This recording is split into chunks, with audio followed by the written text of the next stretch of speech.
Coming up on Netball Unlocked, Lightning stay perfect, Pulse reign supreme, and Dragons notch a second win in a punchy day of Saturday action in the Netball Super League. We review that and chat the small stuff with a special guest. Hello and welcome along to Netball Unlocked. Chloe here taking over with Paul on netball dad duties, but I'm not alone, of course. I have a guest with me and it's none other than Gabby Marshall. Gabby, hello. Hello, thank you for having me. Not at all. Thank you for coming on. How are you enjoying life as a commentator at the moment? Yeah, to be honest, it's been a bit of a whirlwind introduction to the netball commentary scene. I don't think I was quite expecting the amount of opportunities that I've had so far, but yeah, I've been really enjoying it. I think I was very, very nervous the first game that I did. It kind of happened very quickly, but it's something that I want to get better at and want to as a player, like you have that sense of improvement every week and trying to kind of hone your craft, I guess. And as a commentator, it's obviously something that's just so new to me. So I've been learning a lot every opportunity that I get, and I'm just really grateful to still kind of get that opportunity to express myself in the netball world. And I heard Jodie actually speaking on your podcast a few weeks ago. It was great to work with her this weekend. And we're both kind of the same, we're just really passionate about getting the opportunities where we can, but also knowing the importance of doing a really good job for the viewer and for the girls that are on court as well. So yeah, I don't take that lightly, but I'm really enjoying the opportunity. Yeah, it's so funny you brought up Jodie because I was just thinking the way you were saying, like, I want to get better. That was, Jodie kept saying that as well. She's like, I want to improve. I want to do this. Like, because it is something, commentary, it's like that, the gate at which, you invite people into a sport. And so there's such an importance attached to it. What is the hardest thing about it that you found? I think the speed of the game, like I know that sounds very ridiculous after playing it my whole life. But I'm a huge sports fan, so I watch basically any sport that I can. But I think netball is quite unique. Probably, I guess, basketball as well. But the speed of the game as a commentator, then it's trying to either keep up with that or also recognizing, okay, well, I can't necessarily speak about every single thing that's happening on court at every single moment. So it's that balance, picking and choosing the moments that you do kind of come in. And I've worked with some fantastic lead commentators on the matches that I've been on. So yeah, I'm really fortunate to kind of have their wisdom and guidance. And but yeah, I would say definitely the speed has probably caught me off guard, which again just sounds ridiculous after playing in the midcourt my whole life. After being responsible for some of the speed back when. Yeah. I think actually, like, also, like, basketball, to be even kinder to you guys, I think basketball presents the opportunities for analysis during the timeouts that they take. So whereas you guys have to analyze, or you analyze as you go while you're calling. So it is like two gigs at once, whereas I think basketball commentators just tend to call what they say and then they come and do their reflective bit. So no, I like, everyone has an opinion, but I always imagine if you put them in front of a mic and say, all right, you do it, it's a slightly different rodeo. But Gabby, obviously this is not commentary. You're really enjoying it and we're enjoying having you, but probably not what you were expecting you would be doing at this point in your career. And I wondered if we could talk a little bit about your adjustment into retirement, an unexpected retirement given what happened to you. How's it been, firstly? Yeah, it was obviously quite a sudden end to my netball career. So I guess for the listeners that don't know, for 2 concussions in 30 days, and I'd had previous concussions earlier in my career. And the first one was at the very first game of the season, actually. Thankfully, it was quite a straightforward return to play, and it kind of everything went smoothly. But the second one was, I kind of knew instantly, I guess, that okay, this isn't looking too good. Actually, I had to go on a spinal board to hospital. They were concerned that I had a fracture in my neck. Thankfully, I didn't. So that's a real positive there. But yeah, it kind of took me, I would say, at least 5 to 6 months to be normal again. In terms of the symptoms that I was suffering. So yeah, it took me at least a couple of weeks to be able to look at my phone, kind of get out of just being in bed. And I had quite a lot of consultations with kind of the medical professionals, and they advised me to kind of have an extended stand down period from netball. But from my perspective, I took the decision to retire because I just couldn't physically imagine myself in that position again. And I think I've had some crazy injuries throughout my career. I had both my ankles operated on at the same time, which I really wouldn't recommend to anybody. I had a fantastic surgeon, actually the same surgeon that Jazz Brown's just used. Fantastic guy, best of the best. However, wouldn't recommend that. But yeah, this one was just so different because it impacted everything in terms of ability to be around noise, be around light. And still to this day, I have a few symptoms that are kind of lingering, again, around kind of my vision, close range, is a little bit still off, I would say. Wow. And also, yeah, and just kind of that general tolerance to noise. Yeah, it's still something that kind of lives with me to this day. So it was definitely the right decision to retire. But I think it's given me this whole new perspective on life, to be completely honest with you, because it's something that until you have kind of these incidents, I don't think I took things for granted in my career because I kind of had quite a lot of ups and downs throughout my career. And to the back end of it, I probably was really grateful for any opportunity that I got because I thought I was going to probably finish up before I moved to Seven Stars. So I almost had that bonus period of time where I was just loving my netball. But yeah, I think now the way that I live my life is just with a lot more gratitude, I guess, and that perspective of things can just change in an instant. So you need to kind of go out there, take any opportunity that you can get, tell your loved ones that you love them. Like, it sounds really cliche, but my life has changed because of that moment, and I'm now very conscious that that can happen within any kind of part of your life. So it's I'm kind of weirdly glad that it happened, because it's given me this whole new perspective, which is really cool. Wow. I mean, thank you for sharing that because that's a lot. And I think one of the things that strikes me about a head injury, and I'm sorry if this is a really ignorant take, but you can't watch it heal, right? Or like you can't watch it progress in the same way maybe that you can with like your ankles. So will you ever know if you'll ever be clear of those symptoms, or what have you been told about that going forwards?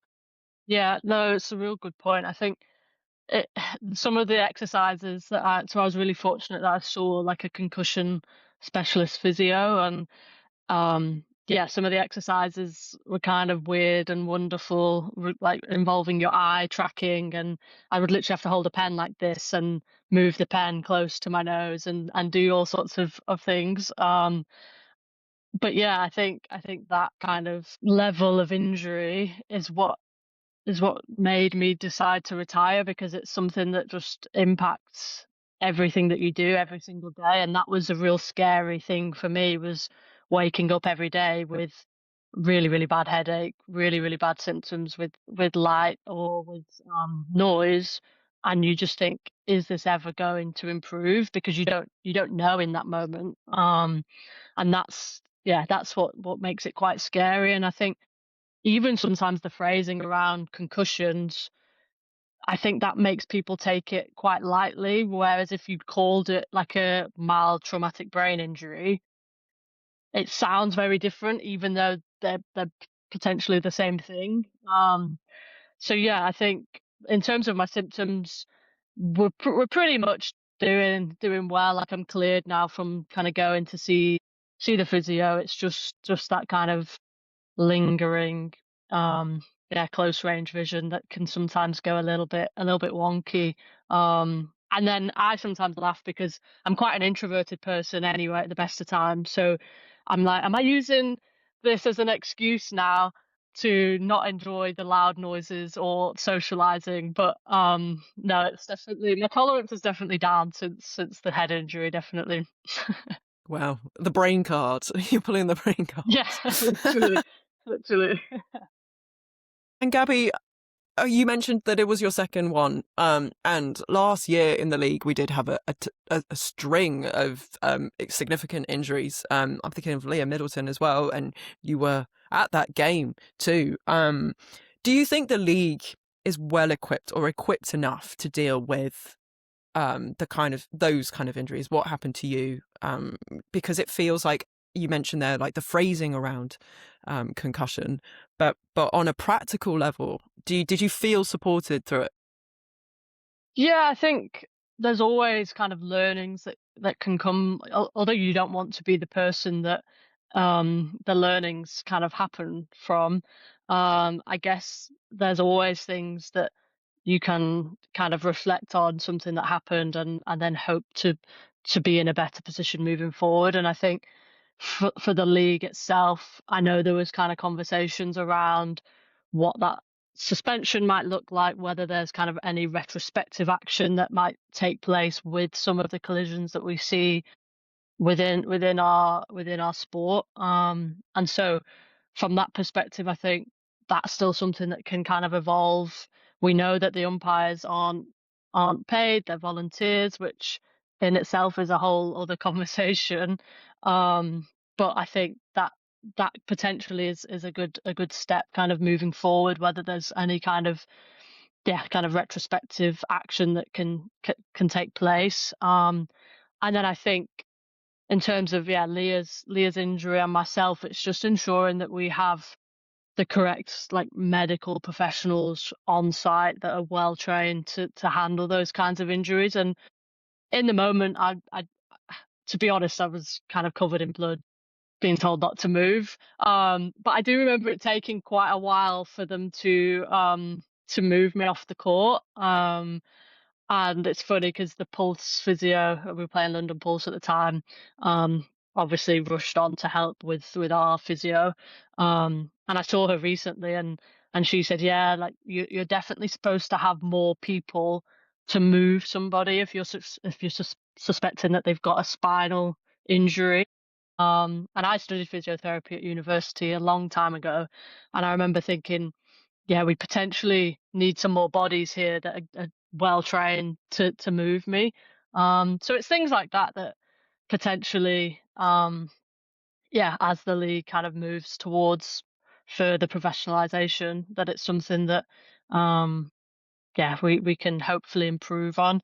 I think something that was a little bit stressful for me is knowing that, like, in our contracts, clubs can actually terminate your contract if you suffer a season-ending injury. Wow. Thankfully, that's not happened to date. And I was really fortunate that Birmingham Panthers were very supportive of my injury. The insurance that we had kind of took care of all of my brain scans. I had to have multiple brain scans, multiple kind of specialist consultations. And the club were great in kind of supporting me through that. But on a personal level, I guess like you don't know what action they might take, and that's something that when you've suffered a serious injury, you don't necessarily want to have that looming over you. And as I say, thankfully no club has kind of actioned that clause to date, but they have the power to do so. That's crazy. That feels inappropriate, right? Yeah, Surely. yeah, and it's something. So I now actually work. One of my roles is working with the Netball Players Association, and it's something that I'm obviously really passionate about, trying to get change moving forward, or if there's a way of looking into. Yeah, I'm no lawyer, so I definitely can't help with the legal jargon, but I think it's something that, from a playing perspective, I understand that there's not an infinite pool of money that the clubs have. I can completely understand that. I've been in leadership positions across multiple teams that I've played in, but from a welfare and a player's perspective, I think you don't want that stress when you've suffered an injury playing for the club that you're like. I didn't do anything wrong, like nobody did anything wrong in that scenario. It was just really unfortunate collision in a game of netball, like it happens. But to then have that stress and that worry, I think is yeah, it can be detrimental to your recovery. And as I say, Panthers kind of reassured me that like this is what's going to happen. We're going to kind of take care of you. But up until that point, you think, okay, well, do I ask them? Are they gonna? Yeah. Are they going? Like, do I make them aware of this? Do they know that they can do this? Am I speaking to them and making them aware of this, and then they pull that trigger? Like it's yeah, it was a very interesting kind of position to be in, whilst also not really being able to look at my phone, look at light, have conversations with Of people. So, course. yeah, hopefully that's something that moving forward we can have that kind of conversation with the Netball Players Association, with the contracts moving forward, and try and do our best to get that changed. Because all I can think of is you're just getting injured at work, like essentially, right? So, um, I'm really pleased to hear that you're working on that. That feels like a really important thing, and that the MPA is behind the scenes doing that, because sometimes I don't think we really see some of the work the MPA is probably doing all the time. So that's on the radar is a great thing. And I know you don't maybe speak legalese, Gabby, but maybe you will one day at the back end of that. But what else are you up to on top of commentary and MPA work? What keeps you busy? Yeah, so I all sorts of roles now actually. I've always worked for the Dame Kelly Holmes Trust kind of alongside my playing career, so really fortunate to do bits and pieces for them, whether that's kind of on their they have some programs with children that are in children's hospitals, so I do kind of one-to-one mentoring with several different children's hospitals across the country.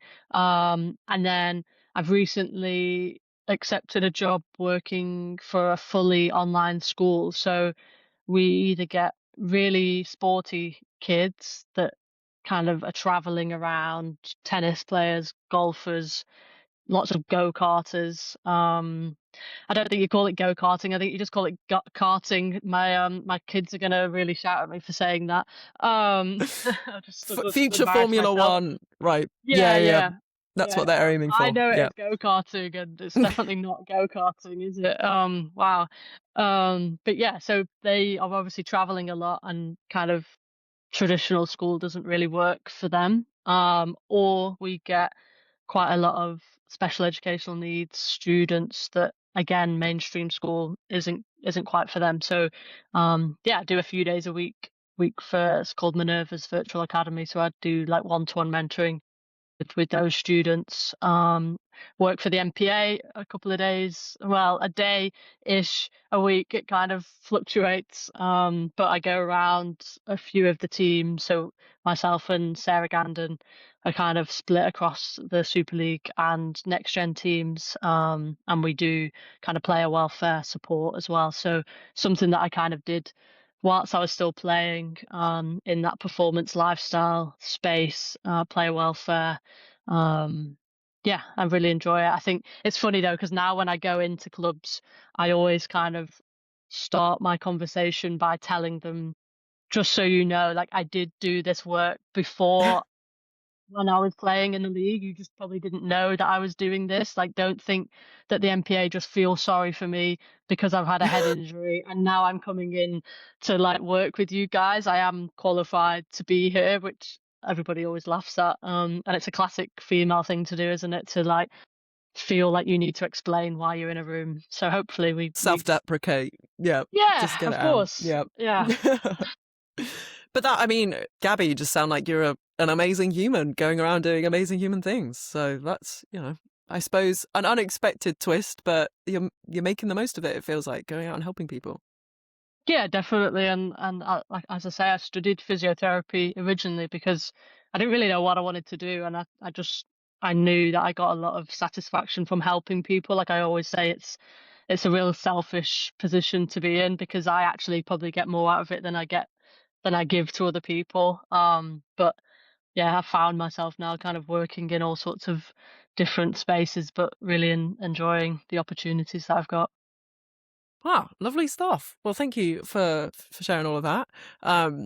We ought to pivot to some netball, because I saw you out on Saturday for two of the four games that happened. Before we kind of get into the analysis, just generally, like, what do you think of the doubleheader? Do you like it as a concept? Do you think it works? Yeah, I think so. I think it's in terms of like value for money for spectators. I think it's like we know we want to encourage fans to come and enjoy our sport, but financially at the moment times are really challenging for a lot of people. So I think the more we can do to kind of make it a better deal for fans, I think it's such a great concept. And they were treated to two fantastic games as well. So I'm all for it. I think it's a really good idea. Bit stressful though when you have to watch four games of netball back because they were all like on the same day. Well, not stressful. Nothing's too stressful, I suppose, in the scheme of things. But it was a lot of netball all at once, and I think if for me going forwards, like, if we could let a double header breathe, I think that would maybe also give it a bit more of a shelf life, because it feels like, okay, right, one game, one game, one game. I mean, maybe not all netball fans are watching all four games like us losers are, but yeah, I thought it was a great day out. It was called the Big Netball Day Out, and we weren't the only people there. Gabby, of course, with the fans. Anna Stembridge popped up. She was in the crowd in Nottingham.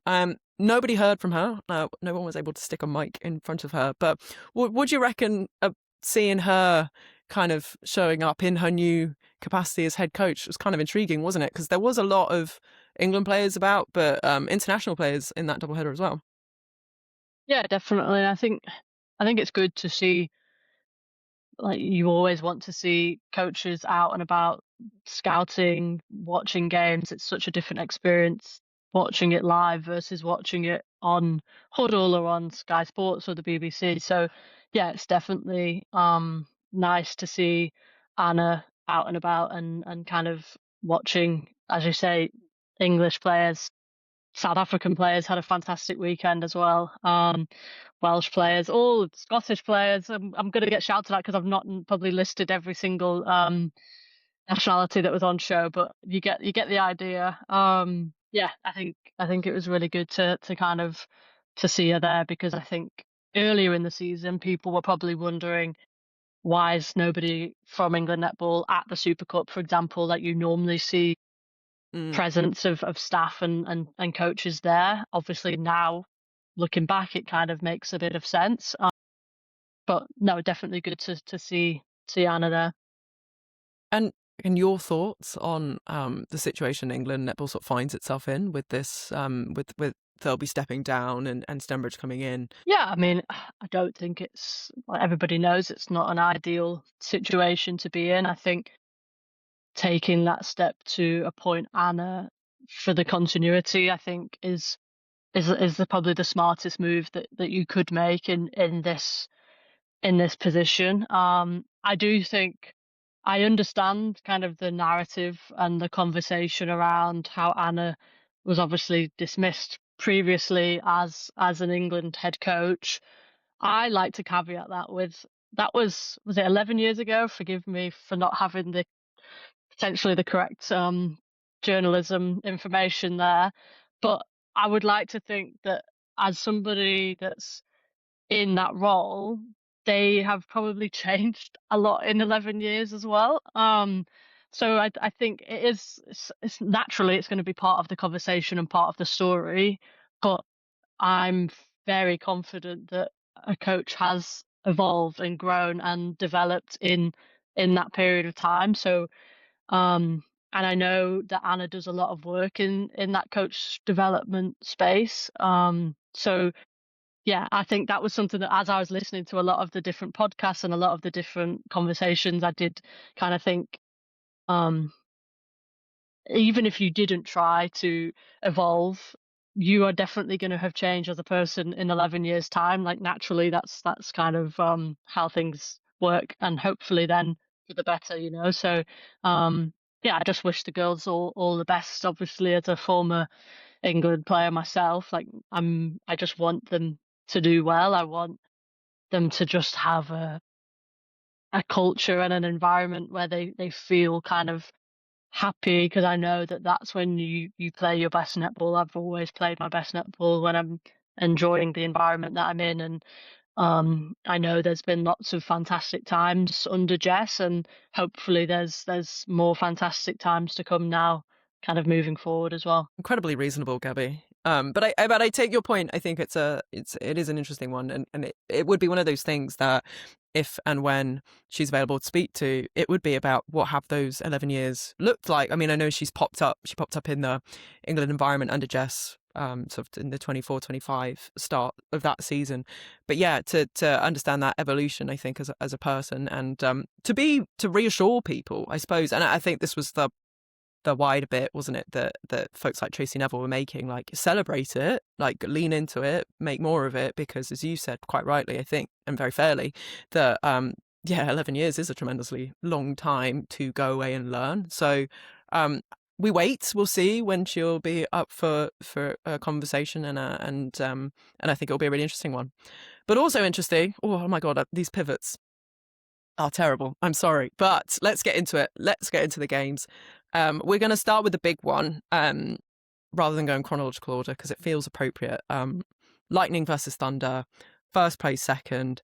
It ended up being a 68-58 victory to Loughborough Lightning at the Motor Point, and that was their sort of home game, right? The Midlands.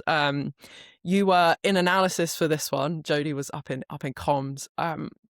Overall, Gabby, like, big picture, what did you think? Were you expecting a result like this? That's a good question.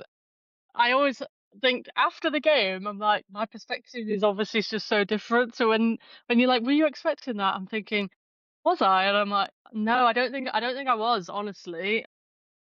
I thought Thunder would do more to challenge Loughborough, especially off the back of the performance that they'd had the week prior to that, against Nottingham Forest. I thought, okay, this is going to be kind of the matchup that we've been looking forward to in this first half of the season, and I was kind of blown away actually by Loughborough, which sounds ridiculous when they've gone unbeaten to this point, and they're obviously still unbeaten. But yeah, I thought it was going to be a bit of a tighter matchup, to be honest, and Loughborough were just so clinical.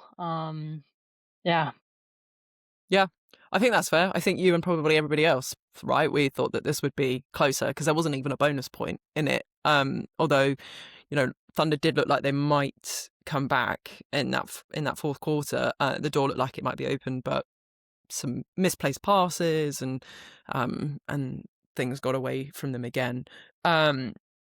We should say this was an interesting one from a Lightning perspective also, because we had the Jet Shaw, Durant and Panagari for the first time, and it was noticeable, I think, that Shaw started on the bench and Panagari in at centre, Durant wing defence, and Joseph at wing attack. That's the classic Lightning setup. And I guess, Gabby, like, where do you think then, if Lightning were really good, where do you reckon they beat Thunder? Where do you think the game, what points do you think this game hinges on? Yeah, I think actually it's funny you mentioned about the mid-court kind of conundrum, because that was one of the questions that I asked Vic Burgess about in kind of the post-game analysis, because, like, obviously naturally as a mid-courter, that's something that I'm just fascinated to see evolve over the season. And yeah, what coach wouldn't want those four players to kind of choose from? I think it's such a nice position, stressful, but also a nice position to be in. I think in terms of the matchup, I think Loughborough's defence were just outstanding, and I don't think it quite clicked in attack for Manchester Thunder in this game. And you can look at it from both perspectives. You can say, okay, we're Lightning's defence too good, or were Thunder's attack not quite at the races? And I think there was elements of both throughout the game. Like we saw Shadeen van der Merwe kind of absolutely just coming up with ball left, right, and centre. I think she had 7 gains throughout the 60 minutes, so she was absolutely on fire. But I kind of counteract that with, okay, how was Manchester Thunder's attack flowing? And I don't think it it necessarily was. Again, kind of did a little deep dive into some of the stats, and I saw that Lois's centre pass receipts would way down compared to normal. And again, everything can kind of be okay. Well, she did go into goal attack for a little bit longer, so does that have an implication on that? But normally she's averaging. I'm just trying to read my notes here. She's averaging 19 centre pass receipts in a game, and this game she was down at 12. So a bit of a difference there. And yeah, was that something that potentially was that Lightning's plan? Okay, are we going to kind of shut her down, force Sophie Fawns to handle a bit more ball? What does that look like? But yeah, real interesting kind of battle to watch unfold, definitely. Yeah, I mean, the centre pass defences were like chess. It was unreal. And I think, to your point, when I came and watched this game back, having seen it live with you, I was struck by the amount of work that was done on Lois Pearson, particularly trying to get that first phase of centre pass. She is not left alone at any point. There's no like minimum 2 people on her, and it's not a surprise, right? Pearson is who she is. She's an incredible wing attack, but she's so important to the way that Thunder front end ticks, and it's that depth as well that I felt like she was being denied. And it's interesting you picked out Lightning to defense, because I've got my picky bits. There was something, for me, one of the things that was really key was this play that Thunder have where Sophie Fawns runs the arc and Cardwell sort of holds the space and then rolls around the back. That I'm gonna pull up for the people, Gabby, if you don't mind, if you'll indulge me, because I feel like me speaking this to you is probably like telling you to suck eggs a bit, but no. If it's something in the shooting circle, I'm probably as clueless as anybody. So I don't get involved in those dark arts. I just used to just stand there and watch and hope somebody would pop free for me to throw the ball. I love that. There you go. That's how people think. Right. Okay. Let me pull this up. Okay. As ever with this bit of analysis that I do, I would wholly recommend that you watch it on the screen, on video, on YouTube. We put our podcast up on there, or it will be open potentially in your podcast app. If not, I will try and describe it. I do my best to do that. But I feel like the experience is enhanced if you can watch along. So, as I said, there is this specific attacking play that Thunder do that really gives them a couple of options, actually, in the shooting circle. And I wanted to highlight how it works here. So if you can see my screen now. So this is at 2-2 early on in the game. And we were going to pick up with Amy Carter. And there are 2 things to watch here. You have to watch Elle Cardwell and you have to watch Sophie Fawns. Cardwell is going to try and hold Alice Harvey on her back and then spin around at the same time as Fawns is going to drive the arc of the circle. So this is here it being successful. So Carter's given the ball off to Fawns. Fawns gives it to Lois Pearson. And as you can see, I paused it here. You can see Shadeen is immediately trying to catch up with Sophie Fawns, who's running the arc, to follow her past into Pearson. And at the same time, you can see Cardwell has turned around. She's got Alice Harvey on her back, and she's going to roll around so her front of her body goes over the post. And at the same time, here. So actually, Lois Pearson has 2 options. She can give the ball off to Fawns, or she could go over the top to Elle Cardwell, over the top of Fawns and Van der Merwe. Here she dishes it off to Fawns. Fawns catches it, looks it, gives it off to Cardwell, nice and quick, under the post. Here we go. Bob's your uncle, right? So that's that working well. Now, it happened a few times in the first quarter and was working, but it was really the second quarter where it became undone. And I think the second quarter is really important to this game because this is where Lightning really build their lead. And a couple of these moments I'm going to pick out, you'll see this is actually on a turnover. So quite an important stage for Thunder to try and get back into the game, but they're going to be denied. And this is also, I think, why Van der Merwe looks good, why Alice Harvey looks good in this game. And we know that Jo Noel is part of this defensive team, so I'm not surprised that she's picked this out. That's Jo Noel, who was once Jo Tripp. Okay, so picking it up here in the centre third, Taylor McKevitt has the ball. She's going to give it to Lois Pearson, who finds a back cut. And Sophie Fawns has entered the circle in the corner of your frame at the bottom, and she's about to change direction to cut up and run the arc of the circle, and you can see Cardwell is going to find Harvey.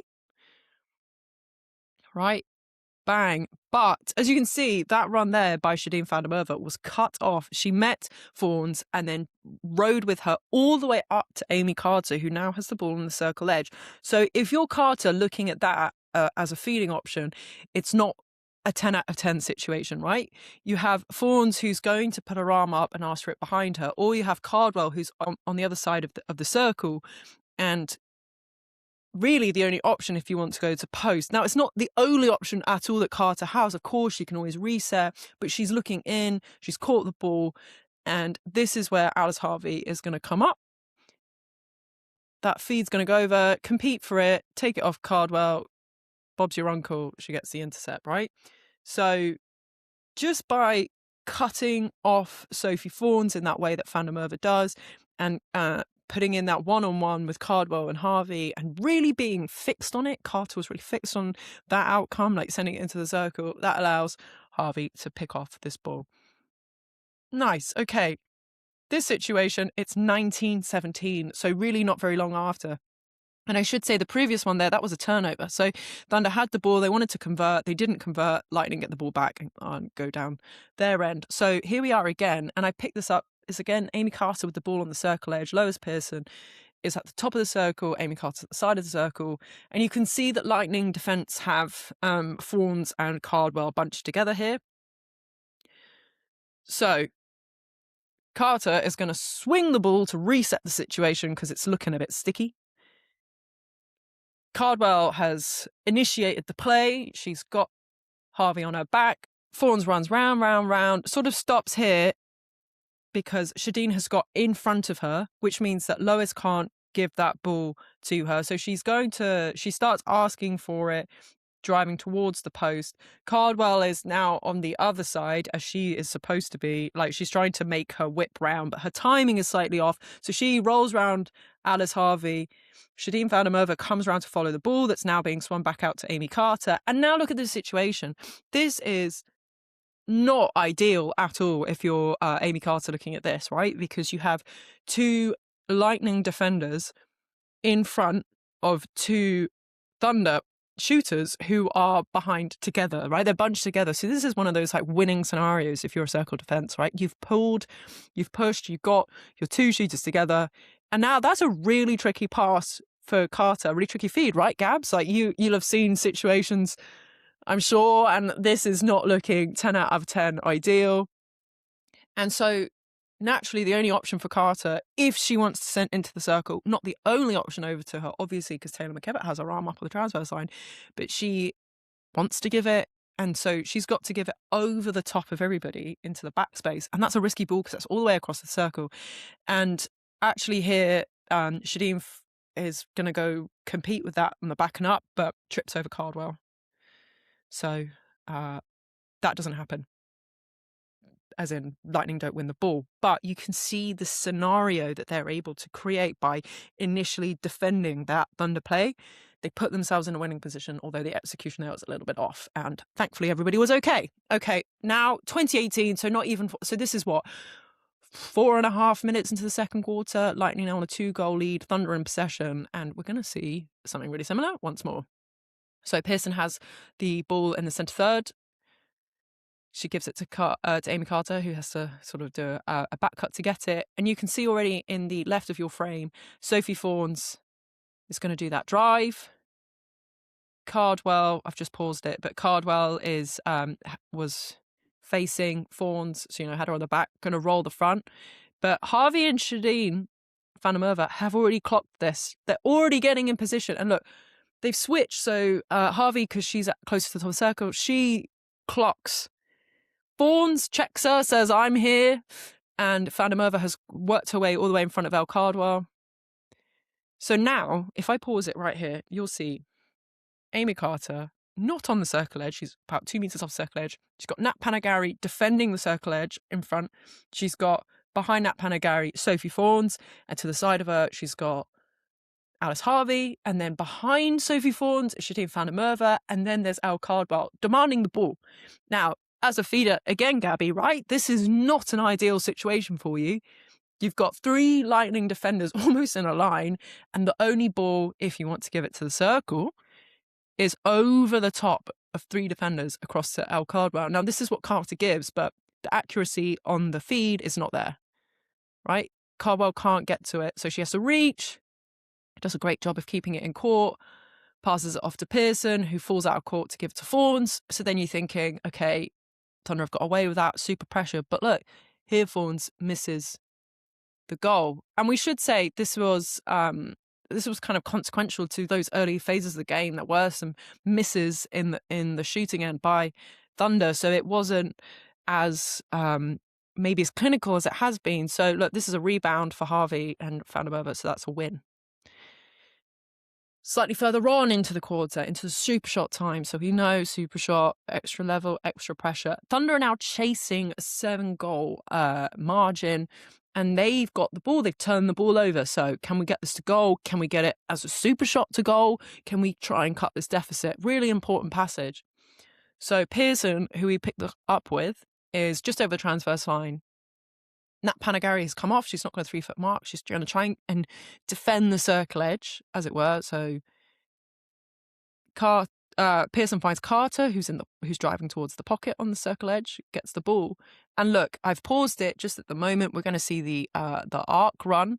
So Cardwell, as I said, she's got Harvey on her back. She needs to roll round to come forwards to present for the ball, and then at the same time as Fawns running the top of the circle. But this, look, van der Merwe is actually going to take the shortcut to cut Fawns off, and at the same time Harvey is actually going to say, you know what, no, you're not going to roll me this time. So 2 things to watch at the same time, but look at it. Van der Merwe, bang, catches Fawns, and Harvey really using her body, right, to keep Cardwell from coming round in a comfortable way, which then means when she does get round, she's been hustled, but also it means that van der Merwe's won the foot race with Fawns to that corner. And so when Amy Carter releases it, she's releasing it into basically a sandwich, right? You've got Cardwell, Harvey, Fawns, van der Merwe, all bunched together, all lined up. And in the end, it's quite a simple competition for the ball, right? For van der Merwe, who picks, yoink, off, release. No conversion for Thunder at this point for their hard work and defence. So that's sort of I think that arc run, that play not really finding its feet in this quarter is really like one of those tactical things that's really interesting.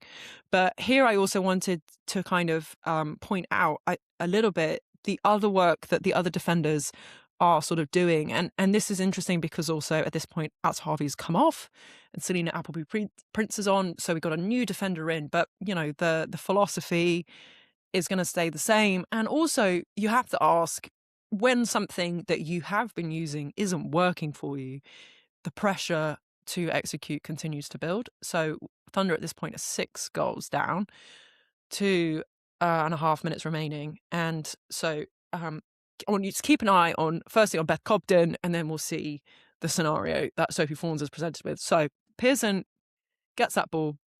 Beth Cobden isn't going to mark the pass. Interesting. She's actually going to try and come in to mark the front of the circle, the top of the circle. So to be in front of that Cardwell drive. So she does that, which forces Pearson to reset to Smith. And so Smith's going to dish off to Fawns. And then, look, because she's there, Durant is going to hold Pearson where she is. And then Pearson's going to have to hustle hard. So she kind of gets away from Durant, gets the ball, goes for a give and go, driving in. And what's really interesting, as soon as Sophie Fawns drives into the circle, lands in the super shot zone. And what's really interesting is Sophie Fawns isn't comfortable here to put the super shot up. She's landed and already looking to give it away. So that tells you a little bit about where her mindset is at. So as a Lightning defence, you think, great, another pass, another opportunity. Maybe she wants to give it to Carvewell to shoot that 2-point. And I paused it here also because look at the scene.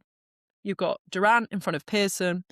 You've got Panagari on Carter, who is on the circle edge on the other side of the circle, not really moving. You've got Van der Merwe behind Cardwell at the top of the circle, so pushing her up and out of the super shot zone. And you've got Appleby Prince sort of running the front. She's loose. She's not committed into a sandwich, but she's here to pick up Fawns, who's run into the circle. So the camera angle is going to change. So you're going to get Fawns' perspective. And then you can see it, right? This is a really great shot. Now, Fawns could either maybe give it to Pearson, but Van der Merwe is very well placed to intercept sideways, right, to catch that pass. Or she can give it over the top of Cardwell, but that's a risky ball because we've just identified that Van der Merwe is behind her, but also seeing Appleby Prince can backen up the front, so creating that sandwich scenario. And then, can Fawns even see Amy Carter? Is she even interested in what's going on? Like, how is Carter supporting? She's not really. And I think this is really interesting because Karen will come and talk about Amy Carter as well in our post-match interview with her. But look what Fawns is having to see. In the end, you can see her thinking about it, and she sort of looks at Pearson and then sends it up into Cardwell, which is for both Van der Merwe and Appleby Prince a winning situation. So both compete for the both get it. And this is where we see Van der Merwe do her heroics to keep the ball in. Those were the picky bits. But I just felt that second quarter was so consequential for setting up that lead, but also I think kind of also explains why later on, where we have Pearson and Fawns in the circle, why they're a bit more successful, because they are then not doing this play that Lightning were expecting. And it is something, we'll play it for you guys after we wrap up the analysis of this game. But Karen Greig speaks to me about Lightning knowing where the ball is going to go. So I think they really did their analysis very tidily on that Thunder front end. Is there anything there, Gabby, that you wanted to add on to what I've just absolutely explained to you? No, I thought that was a very, very good explanation. Get you with on Sky Sports with the touchscreen next progression. No. I mean, this is easier to spot when you're watching it back, right? When you're slowing things down and you're trying to find patterns, these things kind of present themselves. Like, it's a bit different when you're in the flow and you're kind of absorbing the game, which is a credit to the coaches on the sidelines that do spot these things live. But I just felt that was kind of why Van der Merwe had so much impact early on, because they were so ready for this play that Thunder were gonna do, and Cardwell had a lot of attention on her as well throughout that, and Pearson too. So it really did sort of change the shape of it quite early on. Yeah, and I think historically Loughborough have always had some of the best we call it PA, video analysis people in our sport. Like, they've always been kind of at the forefront of that innovation of netball stats and netball analysis. We've always seen them. Like, I remember speaking to some of the girls at England, and the level of post game review that they would get. I think now it's probably on a bit more of an even keel, but they were always way ahead of everybody else in terms of some of that research and analysis. Obviously, we know what sort of an institution Loughborough is on a whole with their sporting prowess and the resources that they have. But yeah, you can see it in some of their game plans and their strategy. Like, they definitely do their homework, but then they also apply it well. It's one thing doing your homework, but then you have to have the coaches that can implement it and the players that can also then do the business on court. So I think as a collective, they tick all of those boxes, and they got the rewards at the weekend. Yeah, and we should say, I kind of pointed to it, but the game then slightly took a turn in that fourth quarter when Lightning switched things up, and Thunder did too. And you'll hear from Karen explaining those changes, and I think there's some really important detail in there from their side that Nicola Smith had a cramp, which is why she came off, and they didn't want to risk that. And that Amy Carter had been ill during the week, and so maybe wasn't firing so much, which I think you can sort of see through what I presented. Like, she wasn't maybe as dynamic as she could have been to try and relieve some of that pressure, and was giving some ball I think she knew she probably ought not to. But Lightning, then, they took Samantha Wallace-Joseph off. We saw Berry Neal come on with Ella Clark, and then obviously Harvey had come off because she'd taken that hit, so Selena Appleby-Prince was in. But then Beth Durant came off, and Panagari went to wing defence. So they really actually sort of rung some changes, and then nearly, I felt like, lost quite a lot of that early start identity in the process, plus then Thunder switching up their front end. What did you make of those changes, Gabby? Is there anything we can take from those going forwards? Yeah, I always think it's a real funny conversation afterwards, isn't it? Because we all want, like people have been saying about London Pulse, okay, like when are they going to use all of their bench, and what's kind of like, have they got a stronger squad as Loughborough, etc., etc. And I think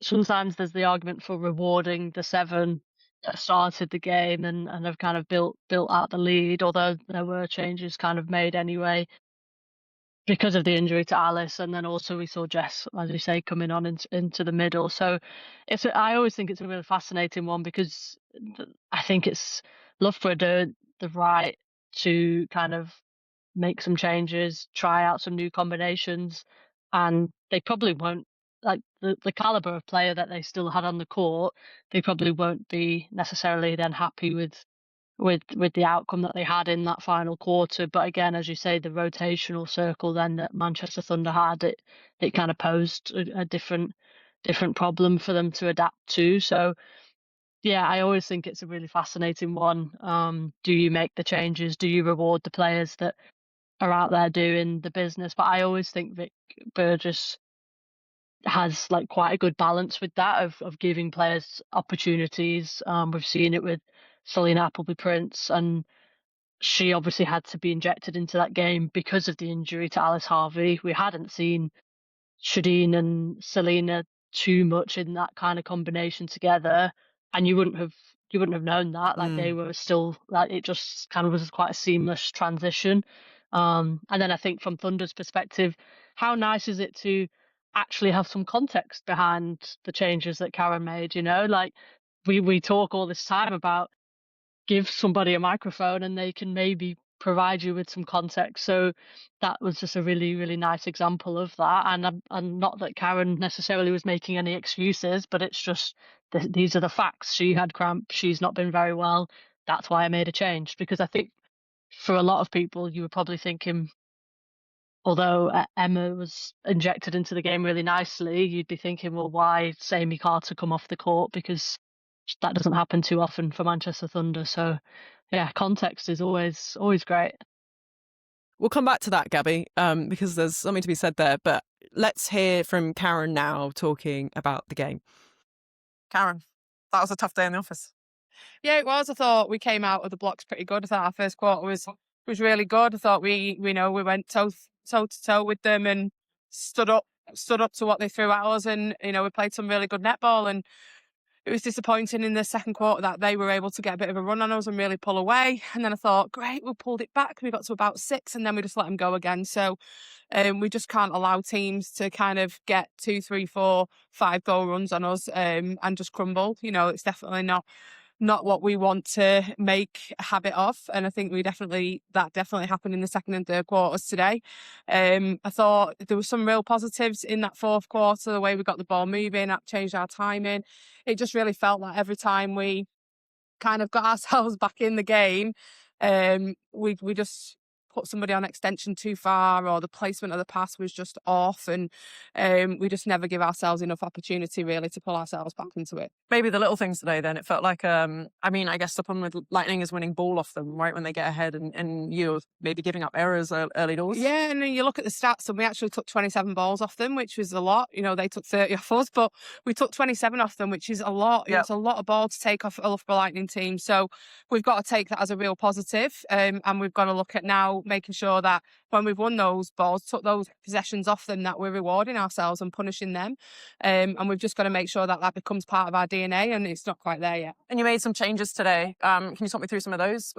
Yeah, obviously I think we fell away in the end of that second quarter, and we were just really umming and ahhing over what changes to make at that point. And I decided to not make wholesale changes because I didn't want to change a load of things and then not really know kind of what the impact was from those decisions. So I thought Emma injected into the game really nicely. You know, Amy had not been very well this week in training, so I missed a bit of training, and I think that kind of showed up times in the performance, just that lack of energy. So I thought Emma really injected well. She had some great overlaps into second phase, some great forward injection in second phase, and really just changed up the timing in the attack end. But then again, we had another wobble during that third quarter, and like that lead just got out far too big for us to pull anything back. So we brought Millie Carter on into the defence end as well. Nick was really struggling with some cramp. Right. So her legs kind of give up on her today, unfortunately. So I thought Millie, again, injected into the game really nicely and did a good job on the whole. And then, just think that last quarter, we just needed to throw something different at Loughborough. I think they understood what our timing was. They knew where we were placing ball, what we wanted to do. So wanted to throw something a little bit different with that moving circle and just add a little bit of speed into that attacking end. And I was actually really pleased of what that looked like, because I know when we tried that a few weeks ago against Panthers, it didn't necessarily work for us. So the fact that we were able to go out there with that lineup again today and actually have some real good, clean success was good. So there was definitely some positives, but we just need to make sure we're tidying up and not leaving ourselves too much work to do. And coming up to the halfway, are you happy with where your team's at in the season? I'd say we're okay. I wouldn't say I'm overly happy, but ultimately I've just said to them in the changing rooms, every week is another rung on the ladder to where we want to be, and ultimately if we keep climbing that ladder with no questions asked of us, we don't know what that looks like come the end of the season. So I'd rather those questions be asked now, and we can start looking at some sort of analysis of what we need to do to make sure we're putting the wrongs right, and know that we can do that, and we've got time to do that between now and the end of the season. Super, thank you. Thank you. So Karen there, I think really fascinating, as you said, with all that context behind that. And then I thought it was quite nice to be able to get that bigger picture take on how the season is going for Thunder. This was round 6 after all. We're coming up to the halfway point. But I liked that she was excited by that Pearson Fawn circle, because as she said, we'd seen it against Panthers and it had been kind of a disaster when they tried it against Panthers. So there is progress, there are things ticking along, and they are great combinations there, I think, within that Thunder camp, as you might expect, because actually also I should say there were 8 England players across those two teams, and 5 in Thunder and 3 in Lightning. And even within Lightning, you have former England players or players that are still actively knocking on the door, right? So I'm gonna now, Gabs, I got Beth Durant as well. I was productive for this one, and I thought it was really cool to hear from her about how she's going, and she kind of gave us a bit more as she went on in the interview. Beth, really statement win over Manchester Thunder there, 6 from 6. Yeah, not a bad one. Yeah, really good. Just amazing performance from the team. Great to get everyone out on the court, and we're building. There's still stuff to work on, but we're in a good place. When you come up against Thunder, what are you looking at? Where are the weaknesses that you wanted to get into today? I don't know if it's weaknesses. It's more looking at their strengths and what they're really good at and how we can break that down. Like, we know their centre pass attack is very slick and they're very structured. So it's looking at what they do and how we can combat that. And I suppose there was that you were up by 16. That final quarter was a bit squeaky, but cool to run the combinations, I guess, as well. Yeah, it was, and I feel like we just need to settle. Like, it's 3 changes, but we're doing it in training all the time, and it's really good in training. So, I think we'll be a bit frustrated with that as a group because we know we can do it, but we can have a look at it and go forward. But it's great to have that lead, and if you're 16 goals up over, you shouldn't be losing the game. And I suppose you deny Thunder a bonus point as well. Yeah, you are Forest next. Yes. A team that was a bit of a bogey team for you last season. Yeah. What are you thinking with the performance you saw earlier against Dragons? Yeah, well, we only saw a little bit, but I've heard it was quite an exciting end. So you know how good Forest are, and I feel like whenever they love playing us and they really raise, so we know we're going to have a good game on our hands. Rolene is excellent, isn't she, at shooting those twos? So just looking at how we can break that super shot probably is their biggest strength, so looking at that. But you guys are really the team to to knock off, right? You're at the top of the table. Where do you think this team is going to go this season? It feels like you're a bit unstoppable. It is feeling very good at the minute, but it's still a long way to go, and we still have a lot to build on. Seasons, so much can change, and teams are going to constantly be coming at us. So it's a good place to be. We need to enjoy that and thrive off that.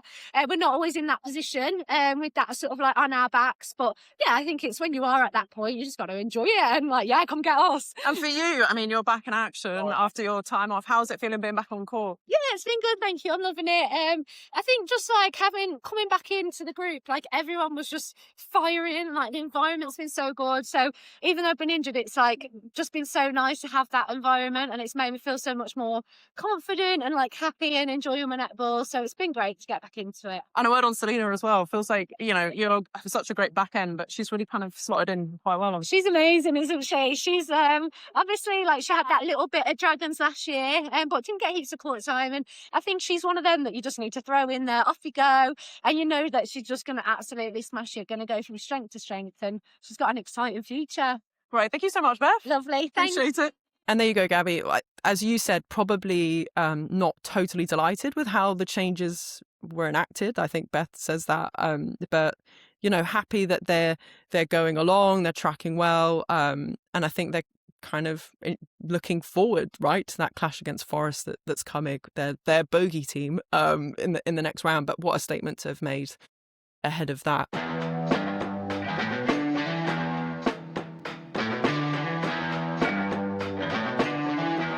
Right. Okay. So on to the other games, and we'll jump on to the one that you were in comms for, Forest Dragons. Can I ask you again whether you were expecting this result? I did say before it was going to be a tight one, and I don't think I predicted a Dragons win. I don't think Kath actually asked me, and now I'm trying to think, what did I say on air? But I don't think she asked me for my prediction. But we all know Dragons has been putting out performances that have like shown flashes of brilliance, and I was really kind of happy to see their performance throughout the game. I don't know if we want to talk, like, just jump straight into the jump straight in. Go on. The fourth quarter. I remember saying kind of on commentary heading into the fourth quarter, like, this will be a real test to see, like, do they know how to close out a game? Because naturally I've played across like many different teams, and you can be in teams where you know how to win. For example, when I was playing at Manchester Thunder, like, that's just kind of built into you from a young age of how to get performances over the line, versus my first year at Seven Stars, where we kind of inherited a team that was naturally not kind of familiar with too much success, and that's a real learning curve then as a team, and to know, okay, how do we kind of take a 3-quarter performance and finish off the job? And I posed that question on commentary, like, do Dragons have the capacity here to finish this off? Because they were in the lead kind of throughout the whole game, and it got a little bit touchy at points in that last quarter. But I was really thrilled for Dragons to get over the line, because they absolutely deserved it for the performance that they put out there. Yeah, absolutely. I think I don't know if you can say that in analysis, but it does feel like the victory was what the game merited for the performance, as you said, that they had. And I mean, no one in sport deserves anything, right? But it did feel that way. And one of the things that struck me for this match was, Georgia Rowe came off like towards the back end of quarter one, and we had a Philippa Yarranton, Neve McCall moving circle, which we haven't seen. And we've been on this podcast, we had Lucy Goodman last week sort of saying, and I think very fairly, that they have a super shot problem. We didn't see Philippa Yarranton play at all last week, and then she comes on, she plays 3 quarters against Forest in a moving circle, very well, very smoothly for most of the game, as you said, until that sort of super shot period at the back end of quarter 4. But that, I think, building that depth into that Dragon side, and for it to time it like this, it feels like a really positive thing for them. Gabby, what did you make of Forest then in this? Because to me, they're the intriguing aspect of this game. They were steamrolled by Manchester Thunder the week before. This is their third defeat in a row. There are a lot of questions I had about them, but what did you reckon?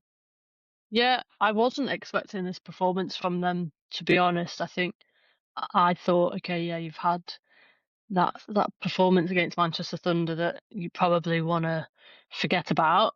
And I thought they would kind of come out absolutely firing against Dragons this week, and they just looked quite disjointed. I think, particularly in attack. I think we can talk about their defense and Pekova and Pavlin were doing everything they could to kind of turn the game around, to be honest. But Forest attack end just didn't quite click into gear. I thought Lily Smith getting the nod to start the game. There can be probably quite a bit of discussion about that because she's come into the squad as a temporary replacement player for Rhea Dixon. So to get the nod to start ahead of one of your contracted 10, naturally that kind of ruffles a few feathers within your environment, regardless of whether or not it's deserved. And I think she started the game well. She started the game strongly, but I don't know how her attack end just didn't really seem to be functioning. I think it got quite static at times. They were quite congested as well at times, and then we saw Raleen Strucker started to kind of exit the circle, trying to help, and then that kind of created a little bit probably more problems for them as well. So yeah, not the performance that I'd probably expected from Forest, particularly as I say off the back. Normally you kind of have a heavy defeat and you think, okay, like we're playing now against Dragons, and again, no disrespect to them, but you probably think this is an opportunity here for us to right some wrongs from the week before and kind of put out a little bit of a statement. But Dragons absolutely were meaning business, and they showed them that. Yeah, and to your point about Raylene, she was under an immense amount of pressure to claw back that game, and we see her shoot twos for fun, but putting a player in that position, and then watching her, as you said, try and really do more to try and help a team, and then to be in that position, it's a tiring business, and especially against the defense of Leah Middleton and Jackie Newton as well, who are I think one of the top defending duos in the league. I mean, Leah Middleton had 4 gains, Jackie Newton had 4 gains, and then when it got tight, the defense got even tougher. I mean, sitting on the sideline watching the players go through that was quite something. But I was also really impressed with Philippa Yarranton, who we'll hear from because I managed to catch her after the game. But her shooting stats were much improved, and the same for Neve McCall, who the week before did not have a great innings. She came out, she shot 16 goals, 8 super shots. The super shots were at 89%, the goals at 92%. Philippa Yarranton 13 goals, so a goal attack in double digits is in a moving circle is where you want that to be. 3 super shots from 5 attempts, and she shot her 13 goals at 80%.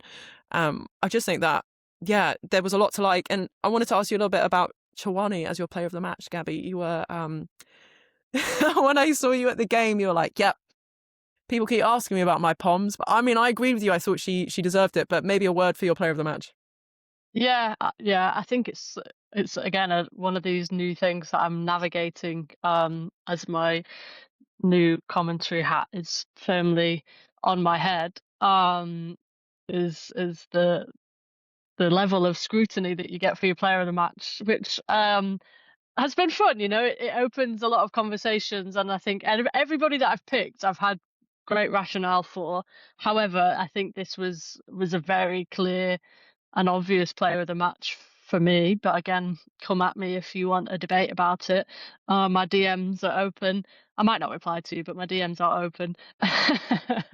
But yeah, I thought she was incredible. It was one of those performances where she was just kind of getting her hands to tons of ball. I think she had 5 deflections, 3 gains is what I've got written down here. But I also really liked the balance in that Dragons attack end, and I think the options that they now have with Georgia Rowe in at goal shooter and McCall or Yarranton at the front, but then also now having that rotation circle that kind of really clicked into gear, I think it leaves them in such a great position heading into the second half of the season. And I think Coach Bloxham kind of almost held her cards back and played this kind of trump card at such a good time in the season to say, okay, this is what we've got in our back pocket.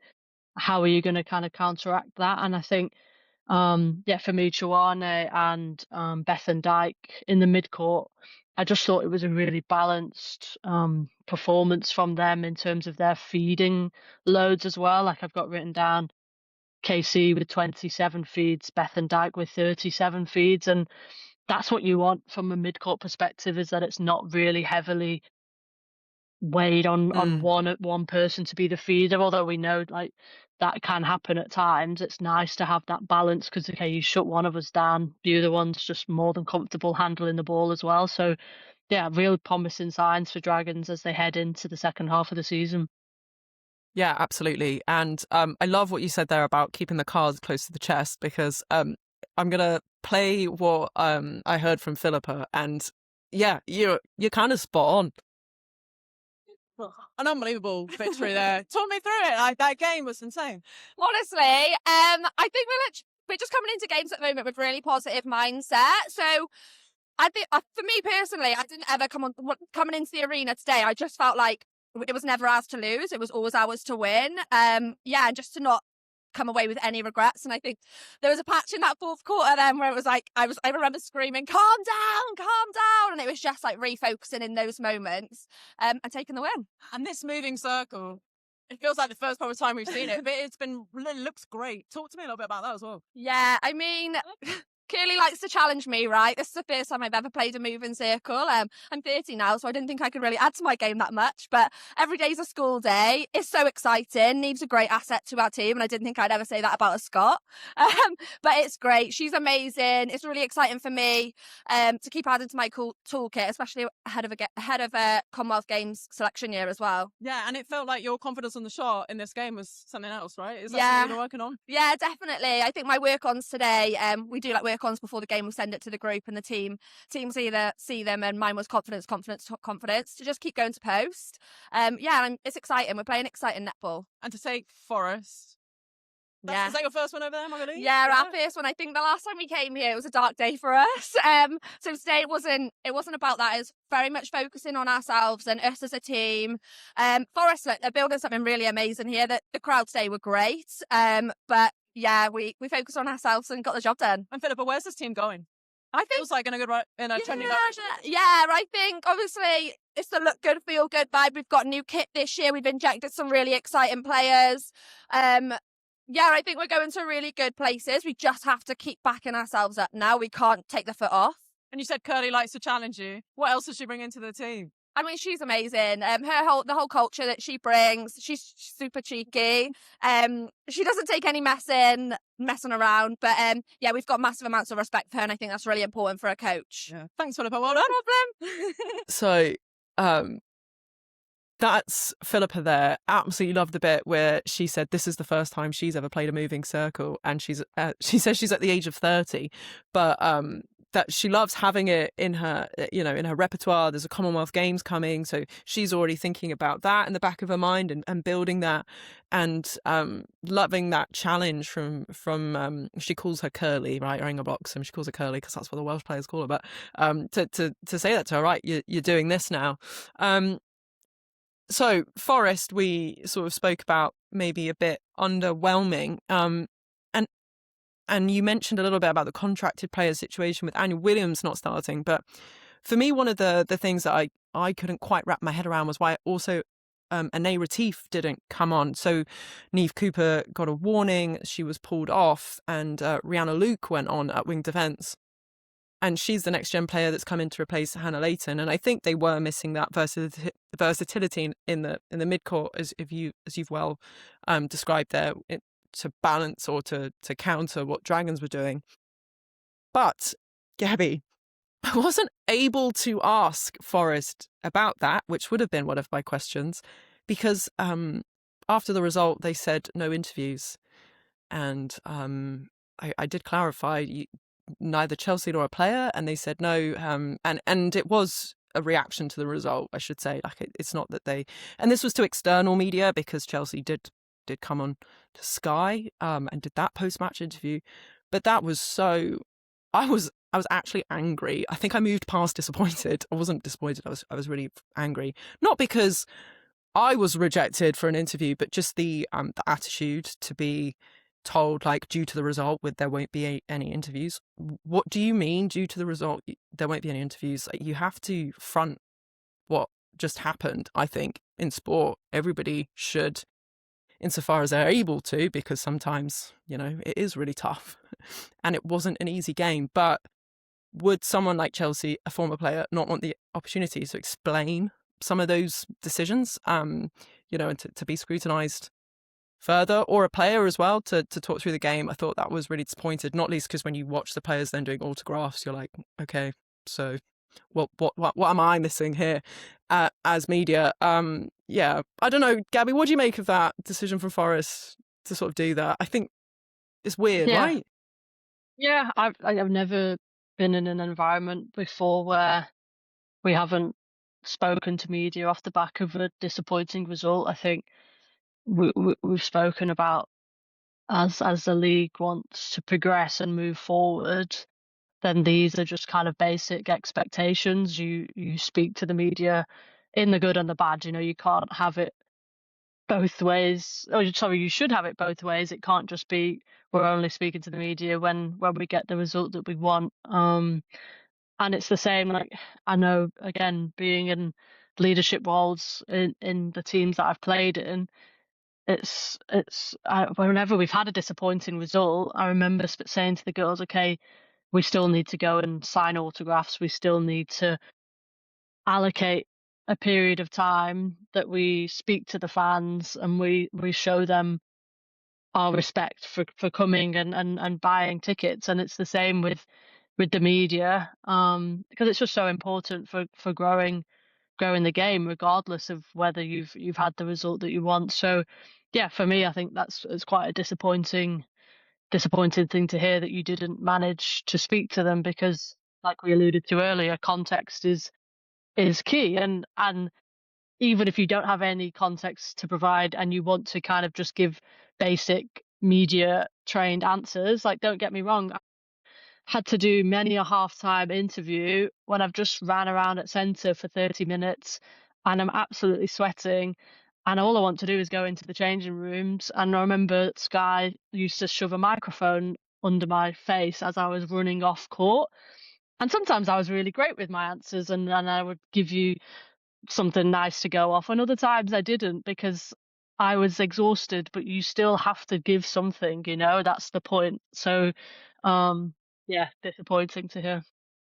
Yeah, bit weird, bit of a weird reaction, I think. And you're right, and it could be a dead bat. You could just have hit me about 3 dead bats and I would have been like, okay, that's fine, you don't want to talk about it. But yeah, just that no external media was what I was told. I just thought it was pretty crazy.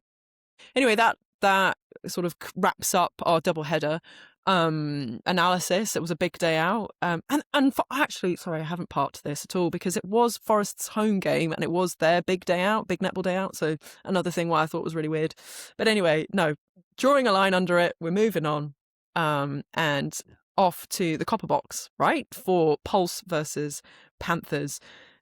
Pulse won that 78-45, the biggest winning margin of the season so far, and done without Liv Cheen, which we'll talk about, Gabby, I'm sure. This one, I think I'll start here by saying I was among that group of people saying I wanted to see more from Pulse's squad, and I think the resting of Liv Cheen sort of presented that opportunity, and my word, Pulse took it. Now, context, as we said, context is king. We've been talking about that. This is against Birmingham Panthers, who, not in advance, lost a shooter, right, in the warm-up, Gabby. Tell us about that. Yeah, really difficult to obviously hear that Tiana was injured during the warm-up, and I know that's something that is really disruptive to a team naturally if you think you're going to start the game.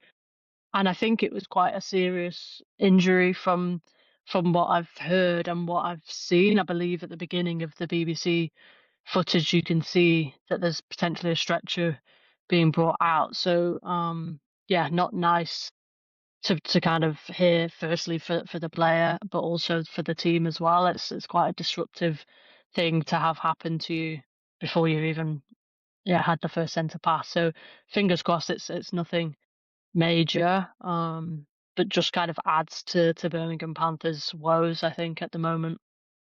Right, because they entered that game without Shelley McGee as well, and no Gabby Coffey. So that's an incredible amount of disruption to a starting lineup, and then to lose your experience. I think Tiana's been playing the last couple of games incredibly well. She's found a super shot range and has been laughing with it, up against a London Pulse, hearing maybe responding to some of the, not the criticism, but the challenges put to them. So a kind of deadly combo that really kind of led to this. I used the word steamroll earlier. I could definitely use it here again.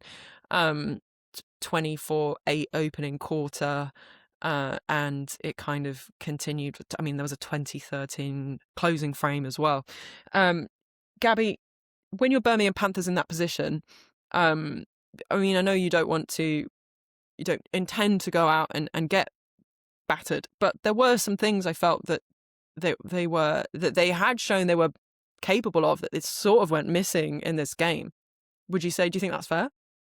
Yeah, absolutely. I think, again, last week against Loughborough, I was on commentary for that game, and although missing Tiana for the super shot period, like that was kind of what kept them in that game with Loughborough Lightning, was the fact that they were able to kind of go toe to toe on the super shot period. But outside of that, their basic execution of throwing, catching, landing, it sounds very, very straightforward. But that was a lot higher in that game. And then you watch that periods of passages of play against Pulse. It was a tough watch, if I'm being completely honest. Like, breaking on centre passes, replaying, like you can't have those errors in your game if you want to be able to compete. And that's such a difficult position to be in, because as a coach, I mean, I've never coached in my life, and you won't catch me coaching anytime soon either, but it must be very challenging to kind of sit back and watch that your players just aren't kind of nailing some of the basic things, because where do you go from there? Like, you can talk strategy, you can talk game plan, not following the game plan, but if you can't nail the basics, then I just think you've not got a foundation to build on, and that's a real tough position to be in. Yeah, and I mean, I think there were some calls to see more of Kira Rothwell, and then obviously this opportunity came to her quite unexpectedly, but it did feel like that shooting end. And Rothwell and Creek are experienced enough campaigners, I would have thought, to have done a bit more in this game, albeit against, one of the best defenses in the league. And yeah, as you said, the execution. I mean, calling it a tough watch, I think, is probably very fair. I suppose if you're a Panthers fan, definitely. But the flip side of it, I suppose, is this commanding performance from Pulse, although we're saying against slightly weakened opposition. But what did you make of this shooting circle that we didn't really know if we were ever going to see? But Maseko and Kelly, goal shooter, goal attack, that was firing on all cylinders. Yeah, it was really great to see, actually. And I think, again, like an enforced decision. Although I think a smart decision as well, if we talk about kind of the longevity of Liv over this season. I think it was, again, probably a great move from Sam Bird to kind of to take that opportunity in this round to rest a player, I think, is, and again, to have that open and honest well, the flexibility, but also the ability to kind of just to share that, the context, again, theme of the episode, really, really key. But yeah, I thought the rotational circle was a joy to watch, and again for Pulse, seeing how their squad is kind of evolving, because there's been a lot of talk about how they're not up to speed this season. How are they going to defend their title? Are they going to be able to do it? To be honest, the first half of the season doesn't really matter as much as it does matter, of course. Like, you want to be playing well, you want to be winning, you want to be performing.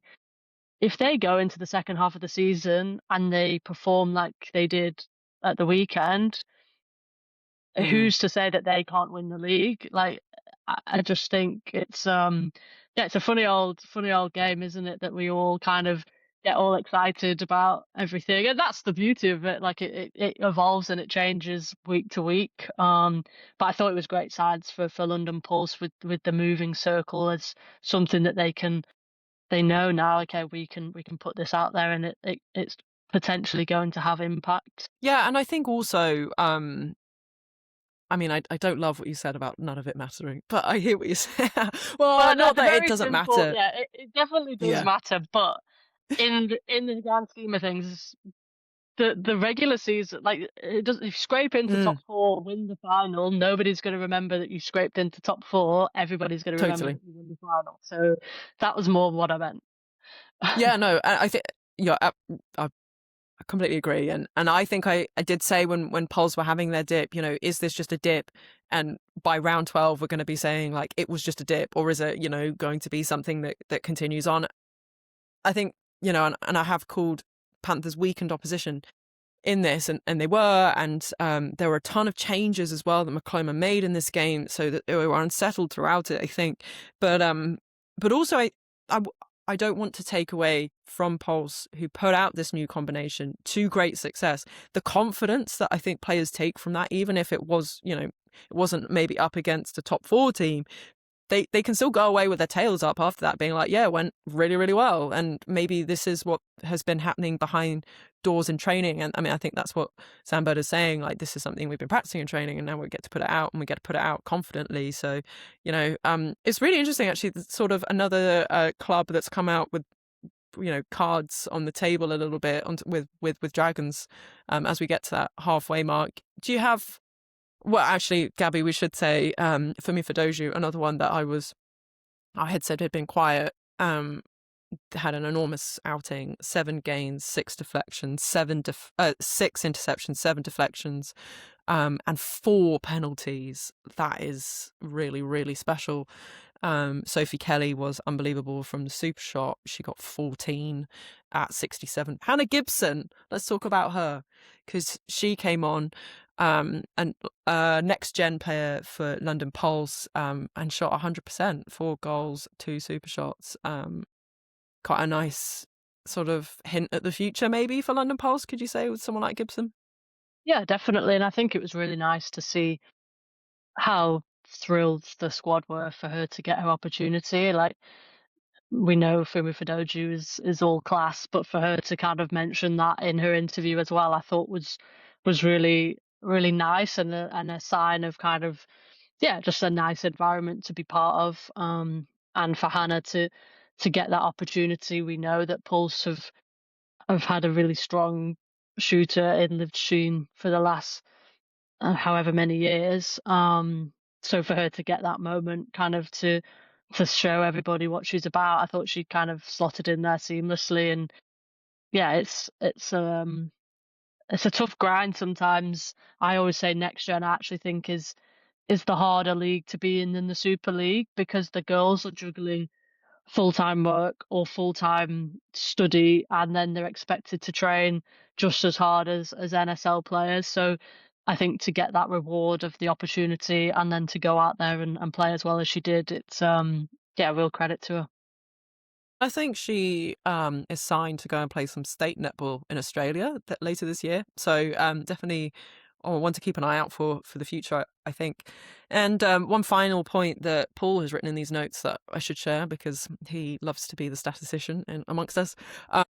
There's defeats now they've lost 33, they lost a margin of 14, lost a margin of 10, lost a margin of 27, lost a margin of 10, and lost a margin of 15 for their 6 defeats. So quite significant. But again, a new tide, lots of young players in there. So, and then obviously, as we said, the disruption right before the game. I think they'll track better as we get going, assuming, as you said, that Tiana is, if all is well there, let's cross our fingers for that. Right, into the last one. Mavericks Rhinos. 54-44, Mavericks took that. That was 5th playing 7th over at Hart Sports Village. We had Cam Buchanan on comms. It's been a minute since we heard her. And then for Mavericks, Emily Andrew was out, so Keris Cairns comes in, another Scottish player in the wings. Rhinos were without Cassie Howard, so Sasha Howard came in for them. Gabby, what do you reckon? What do you make of this one? Yeah, again, I thought it was quite a tough watch, if I'm being completely honest. I don't think neither side would be probably particularly happy with their execution on attack. I think there was quite a lot of errors from both sides. Or you could again caveat that with some good defensive play. I think we saw 2 goalkeepers in Rosia Kwashi and Yomi Wilson coming out with ball kind of left, right, and centre. I think a few of the feeds were a little bit off from both teams, but I don't want to take anything away from particularly from Raz as well, because I thought she had a great game. But yeah, I think if you're Mavericks in that game, you're probably just happy to come away with the points, to be completely honest, because I don't think that was probably the performance that they would have wanted to put out there. And for Rhinos, again, Cassie Howard being out injured, I think they've just been dealt some real tough blows this season. And I do feel for them with the amount of changes and squad rotations that they've had to kind of go through pre-season, during the season. It's been a bit of a roller coaster for them, but again, just their basic execution at times wasn't where you would want it to be, and I think they'll be disappointed with that. Yeah. They started 6-0, and then Leeds call a timeout at oh no, they don't call a timeout. No, they call a timeout, right? They call a timeout early, and to try and stem that flow. And then it just felt like the lack of movement, like it was a problem for Rhinos, and they were getting turnover early in that first quarter. It couldn't do anything with it. And then the second quarter they flipped the on Mavericks. I thought this was really curious in this game. I know we look at it and you see a 10-goal win, but Rhinos won that second quarter 13-8 to sort of reduce the margin at half time. But I think there's a credit to Mavericks in absorbing that and then coming back out and really riding it and changing things up. It's sort of I think a team that can change through a game to like come back out on top is a really positive sign, and certainly something that bodes well for them going into that second half, because I think Mavericks have been quietly ticking along through this first half of the season. Fissa also, we should say, got the first suspension of the Super League. Did you think that one was warranted, Gabby? I guess it was the escalation system working, but do you think that was fair? No, if I'm being completely honest, I thought it was a little bit soft. It's hard to tell though. I'd be interested to get the footage, because I know at Hart Sports Village, the performance analysis cameras, or they used to be back in the day when I was playing there, were on the other side to the Sky Sports cameras. So it'd be interesting to get the footage from that angle. But for me, it didn't look overly dangerous in terms. I understand why then the second one, Caswell Palmer was almost kind of left with no choice, but yeah, I think again we see a lot of collisions in our sport, and there just kind of needs to be a bit more parity, I guess, with some of the calls that are considered dangerous and some of them that aren't. So I thought it was a little bit soft. But again, it would be interesting to get the other angle, because it was one of them was particularly hard to see the landing space. I think it was the first one with Emma Thacker. You couldn't quite get the angle for the landing space. Yeah, I've got splinters a little bit there, but I do think it was a bit soft. Yeah, well, we have been saying that context is really important. It would be nice to have that, but I thought it was interesting because I think we have seen some warnings being given so far in the league, and then there being additional contacts on the top, and there not being the sort of the escalation system looking like it. I don't know, like it not that it's not working, but I think a couple of times been waiting to see if something would happen, and it didn't. And then we should say that Jamie Golub came off in this game as well. I don't know if was that an injury? Did that look like an injury? Or I think possibly. But yeah, I would say it looked like she was not moving too great. I'm not going to try and diagnose what body part it was. But she didn't look like she was moving well. But again, I think you alluded to it, Mavs. Potentially not their best performance of the season, but I thought the changes that they were able to make had real impact for them, and that's again a sign of a squad that, yes, you're kind of not necessarily playing the netball that you want to be playing, probably not riding the result the way that you maybe thought it was going to go. As you say, 6-0 in the first few minutes. They probably thought they were going to be on a trajectory like this. So yes, signs for them in the sense that you say with the changes that they were able to make. Amelia Hall kind of was injected a couple of points at wing attack and at goal attack, and I thought that's a sign of a good team, that you can kind of inject somebody in there.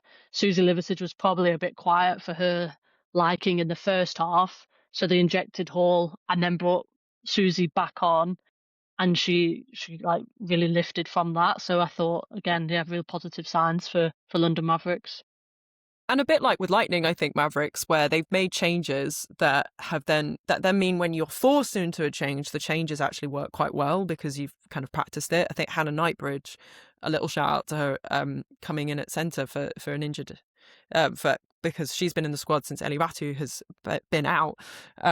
She seems to be slotting in very, very well into that team, and I'm sure that's Tamsin thinking always. When I think of her, I think of the word blend, and I think she's doing a good job of that. I thought finally on this game, the people that sort of stood out, I would say Izzy Phillips, who got player of the match, but I thought she really is growing. That centre game gets better and better. We were talking about her quite positively last week, but she was a bit of everywhere in that game and back into that wing defence where I think she's probably a bit more comfortable. She looks good there. Yomi Wilson as well was turning over a lot of ball, getting hand to ball. I think she, in the games prior, had been running out on flies, not finding much success, but was a little bit more in this game. But Gabby, I've got this question for you. In the light of Wilson, who is a Rose, and Kwashi, who's a Rose as well, there's been some talks about England squads, and now that Jazz Brown is out, who might step into that. Can I ask you what your Commonwealth Games squad is looking like at the moment? I'll let you off with at the moment, but where do you think it's going to be? Is there anybody that's changing your mind right now? Yeah, I do. I think that goalkeeper battle is absolutely fascinating. Excuse me, my laptop charger just decided to throw itself on the floor. Yeah, I do think the goalkeeper battle is really fascinating at the moment. And I do not feel comfortable to call which way it's going to go. Like, I really can't separate kind of the talent that we've got in there, because I think Alice Harvey has really stepped up this season and shown what she's capable of, particularly in that partnership with Shireen. I think she's just kind of been absolutely flying this season. We know Jada Pekova has kind of really dominated for Nottingham Forest, but didn't get necessarily the look in at England under 21s level recently. So again, not sure what the rationale was behind that from an England perspective, and whether that transfers over into the senior squad, who knows. And then I think Razia Kwashi's just been quietly, we spoke about it before we came and started recording, but she's just been ticking away really, really nicely for London Mavericks. So I'm not answering your question, am I? I'm just kind of yeah, I think it's a real headache for Anna and the selectors to have at the moment, because they all offer something very different as well. Like Alice has the height and the ability to challenge ball kind of in the circle. I think she does read some of the flies really, really well. Jada, on the other hand, her aerial game is phenomenal. And I think Raz is the same in terms of that aerial ability, her footwork round the front. I honestly, I couldn't choose. I think earlier on, if you'd have asked me, I'd have said Alice was kind of edging that one. And it's like a horse race, and then Jada like kind of came through. Raz at the weekend was phenomenal. I've got splinters. I'm sorry, I've not really answered your question there at all. No, It's tough. I think it's one worth asking, because I know that Tamsin and Tracy sort of said very early doors, like, this England squad, you probably wouldn't change it from the one that's been, travelling for the Commonwealth Games. Like, sorry to anybody thinking that a Super League season right before the Commonwealth Games is going to change things. But then Jazz Brown has been injured, so I do think that does open up that conversation around the back end. And obviously Kwashi was in the environment through this past international season, so she probably does have the head start on anybody else coming from the outside in. But yeah, I take your point about Pekova, though, because I don't think that's really mentioned enough, is that she did miss, kind of mind-blowingly, did miss out on the under-21 selection. And I suppose whatever happens when going forwards with Pekova, and I suppose like with Yomi Wilson as well, is like the future looks good. can't deny that. It's just that, yeah, that fourth spot, it's going to be a good one.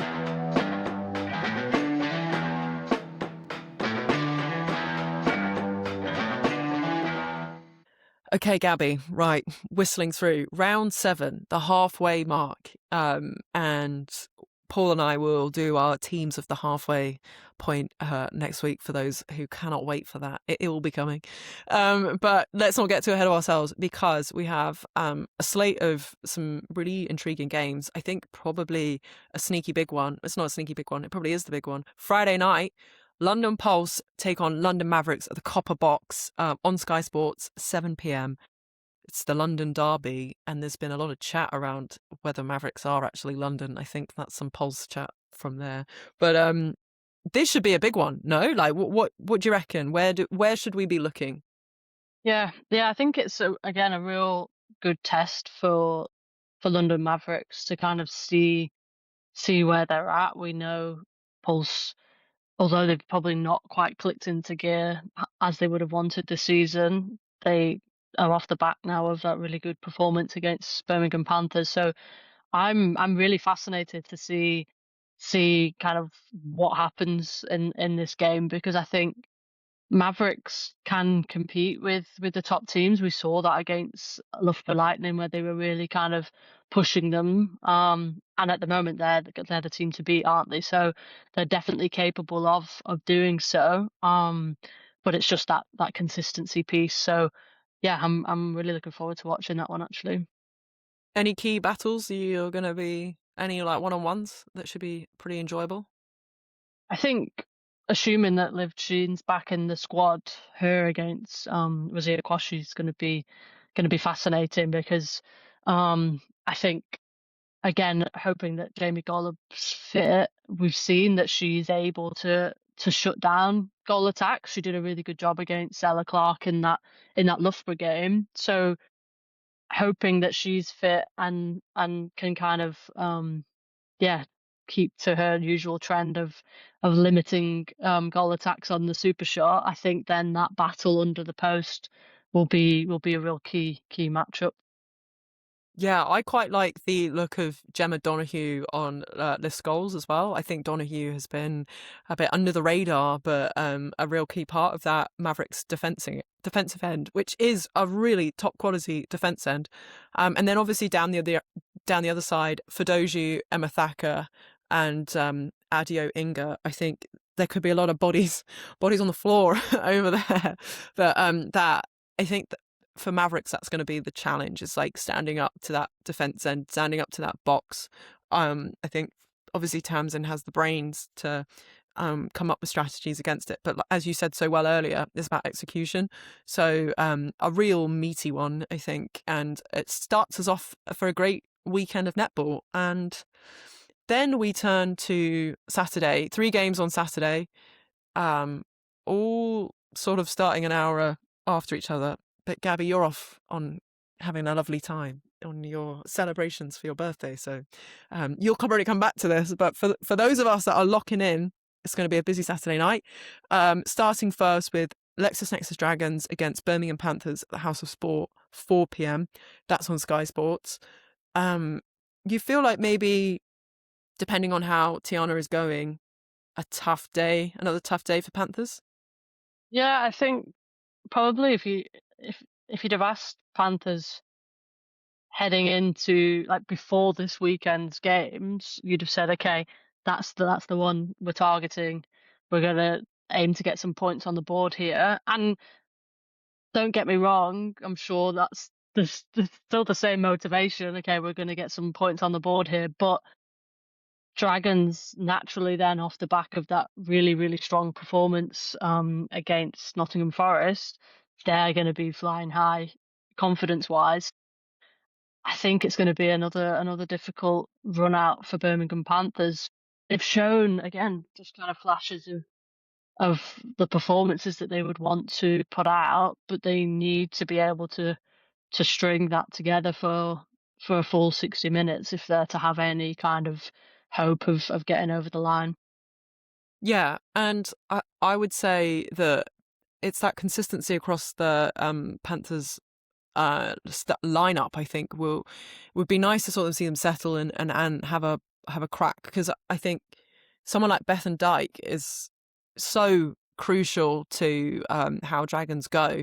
But we've seen a lot of wing defenses for Panthers, so it's like, okay, which one is going to have a go and really ride someone like Beth Dyke to sort of quell those balls going in to Neve McCall and to, well, I don't know, Boxen, what are you going to put out for us? But yeah, I think it's gonna be tough, but maybe for Dragons, to be able to string some wins together, that'll be something they will want to feel as a side. And so I'm sure they'll be going in a bit like how Philippa told us that they went into that Forest game like it's theirs to absolutely win and then conquer. And so many folks have talked about House of Sport being such a tough venue to play in. So yeah, I think we're feeling a Dragons win on this one, aren't we? Yeah, I would say so. I think again that they'll be looking to target it, but yeah, on your point about the changes, I think I didn't mention it earlier, but 18 positional changes in that game against London Pulse for Birmingham Panthers. So there's an element of forced changes because of the injuries and the position that they find themselves. But I know in the previous round, I was on comms and I mentioned that Izzy Kay had played all 3 mid-court positions before half-time. So, yeah, I think for a team, it's difficult to settle if you're kind of being chopped and changed very regularly. So, but then on the flip side, we've spoken about analysis, and if you're trying to then analyze Birmingham Panthers, you don't know what team you're gonna play. So maybe in the second half of the season, it's gonna work to their favor. Let's see. That's a great stat though, Gabby. 18 positional changes. That is phenomenal in a game. That is something. Yeah. Okay. Thank you for dropping that nugget in. Saturday, continuing on, Manchester Thunder playing Leeds Rhinos at Bellevue, 5 p.m. on Sky Sports. 2 teams that lost in round 6, and you feel like with this one, I guess we also should call it the Battle of the Roses. I think that's what has been dubbed in the past. Potentially another tough innings for Rhinos, right, against a hurting Manchester Thunder. You would think so, but again, I spoke about this with Forest, and then they didn't necessarily kind of come out firing in the way that you maybe thought they would. So I do think Manchester Thunder will probably have a bit too much for Leeds Rhinos, particularly if if Cassie Howard is still sidelined, I think she's a huge loss for them. So yeah, I'm predicting a Thunder win for this one. But the possibility of a Visser versus Fawns situation, or a Visser versus Pearson, that could be quite fun. Yeah, definitely. And I think Visser's she's been phenomenal this season. Like we've all spoken about her, and I think that's the difficulty for Leeds at the moment is they are turning over ball. It's just okay. How are we going to finish this off? What are we doing in our through court attack, our centre pass attack to get get that stat a little bit higher, because they are winning ball and they're more than capable of matching teams defensively. It's just that I think Joyce and Vula is obviously a huge loss for them, and something that they probably obviously couldn't have predicted. But that changes things massively for them. Yeah, and I think actually probably for Visser, I guess being an import, right, into a new league, and you signed the dotted line expecting to play with Jazz Brown and Cassie Howard, and she's, you know, in a different setup. Like, I think this is where potentially that pre-season situation that we talked about before the season started, when you're an international netball player and you're getting parachuted in with barely any time to play with your team that you're then going to do a season with, like that's when it starts to, you know, I think they've done, as you said, like they turned a lot of ball over against Mavericks, so instinctively, you know, Yomi, Wilson and Visser and Kilgallen can do it, they can find the ball, but what could this have been if it had longer to breathe? And questions we may never get the answer to. Gabby, getting philosophical towards the end. It may be time to end soon. Right, last one, Saturday, Nottingham Forest, Loughborough Lightning, Motorpoint Arena, BBC, 6 p.m. This could be a good one. It has historically been a very good one, and as Beth sort of said in our chat, you know, they feel like Forest like to kind of get up for this game. What do you reckon? Yeah, I know. There's a lot of niggle, I guess, of like the Motorpoint Arena's our home. No, it's our home. No, it's our home. You know. So anything, I guess, that gives you that extra motivation to get over the line, I think is always positive, especially in the middle of the season, and you're a little bit sore, you're a little bit tired, you're off the back of maybe a performance that you didn't want to put out against Dragons. So yeah, I think for Forest it'll just be a really big training week for them, to kind of right the wrongs, go back to the drawing board a little bit, use all of those sporting cliches that we're now pulling out towards the end of the recording. But it's absolutely true, because I think although you want to win games, you do learn way more about yourself when you lose. So I think if they can have a strong first quarter and really compete against Loughborough, like there's no reason why they can't get over the line against them. Although nobody has yet this season, I think they can be tested. We've seen that with elements of performances from Mavericks, quarters from Pulse, for example. So it's there. It's just whether or not they can do it. Yeah, I think you're so right. And I think one of the things to look forward to in this game is the way that Pekova, probably unlike any other keeper in this league, seems to really get to Wallace Joseph. And I think it's that aerial game that you spoke about very well earlier, that that capacity to get up and really compete with her there and just challenge her for that. And then with Pavlin kind of riding Ella Clark, it could be it just seems in the past to have been something that Forest have had great success with. I suppose it's that ever question, and again another question I certainly would have put to Chelsea Putman had I had the opportunity, is where is Rhea Dixon and where is Hannah Layton, and how far are they in their return to play? Can we be expecting them soon? I wouldn't necessarily ask for a date, but to understand that picture, because it is hurting Forest being without those two for sure. And I think Lily Smith will have a big game ahead of her if she starts again. And Rodine, you know, Beth also spoke about that, like stopping those twos is going to be so important. So and can Roline handle another game of like being ridden? And you spoke very well also about As Harvey being such a gnarly goalkeeper. So I think big training block probably, as you said, for Forest, and could be good. I feel like I think Lightning will take this one though. I just, given where that camp is, I think that's the other thing I will say about them. They seem so happy, like such a connected group, and quite unshakable in that way. So they'll know that Forest have been a hurdle for them in the past that they haven't cleared, but I think actually they'll fancy themselves. So that could be really, really dangerous. What do you reckon? Yeah, I think Loughborough will be too strong for Forest, but I would love to see Forest come back out and kind of show everybody why we've been saying like they should be in the top four, or they're a team worthy of being in the top four. You know, like, yeah, we know what they're capable of, although they are kind of missing a couple of key players, and those impact changes I think are maybe costing them slightly at the moment.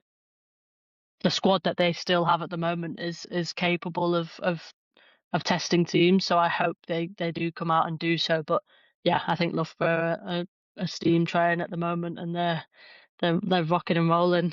Oh, I'm coming out with all sorts of weird things now, aren't I? All our metaphors and similes are just getting weirder and weirder, aren't they? Whoa. It's normally about that time that it's the time to end, though. So, look, Gabby, thank you for this tour de force. It's been so great to catch up with you and to hear a bit more about, your injury and where you're at and the work that you're doing on top of your super analysis. It's been excellent. So thank you so much for coming on, and hopefully catch up with you soon. Thank you. Thanks for having me.